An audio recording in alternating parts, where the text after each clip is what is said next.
If you must defeat a problem, you must first have a full understanding of the problem. Hello, corporate Lagosians. This is speaking to us.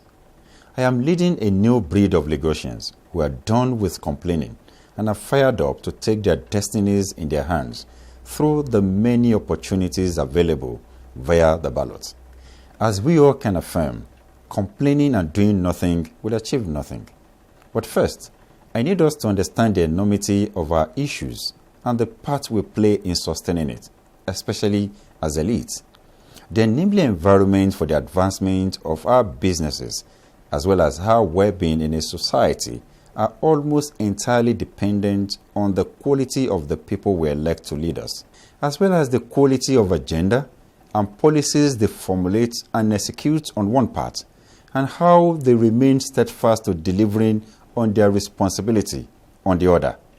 It is important to say that this is Lagos, Nigeria's economic, financial, manufacturing and commercial hub, ranking among Africa's top cities using the same indices. This undoubtedly emphasizes the importance of Lagos both to Nigeria and the African continent, and why it must benefit from your constant attention and focus. As elite, we occupy a special place of influence on the rest of the society. But influence is nothing without impact. How are leaders elected? How are policies formed? How is the execution of these policies monitored? The position of influence we occupy puts us aptly as the ones who should take the lead through our participation and monitoring of these processes. Available data from successive election cycles, specifically in Lagos, show that we, the elites, in the last 5 election cycles, have unconsciously surrendered the essential task of electing our state policymakers almost entirely to traders and artisans, as clearly evident in INEC data, which put their participation in the process at steady 70%. From my findings, indifference and distrust in the system show up as some of the most common reasons the elite shy away from politics and governance. While some of these reasons may seem defensible, they inherently radiate influence that affect other members of the society. And most importantly, they have negative implications that prove to be far too costly enough to rob us of favorably competing with contemporary cities like Cape Town, Cairo, and New York as far as social and infrastructural development are concerned. So looking through successive election results in 2003, the total vote polled by Governor Bola Ahmed Tinubu in 2003 was 911,613.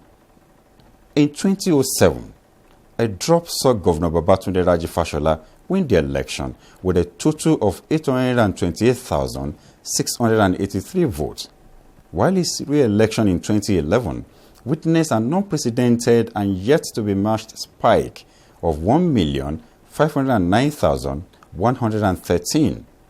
It is important to note that this was the only time the elite participation significantly increased, as they came out to ensure a governor perceived to be performing got a second term.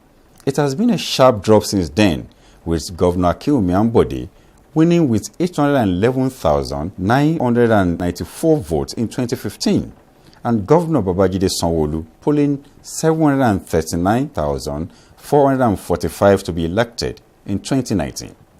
Data shows that we, as elites, have become ashamedly docile and simply abandoned this all-important process to habitual few. Our fears and lethargy have carelessly eroded our influence, sadly, to the pleasure and advantage of our politicians, who gleefully continue to exploit our indifference to the fullest.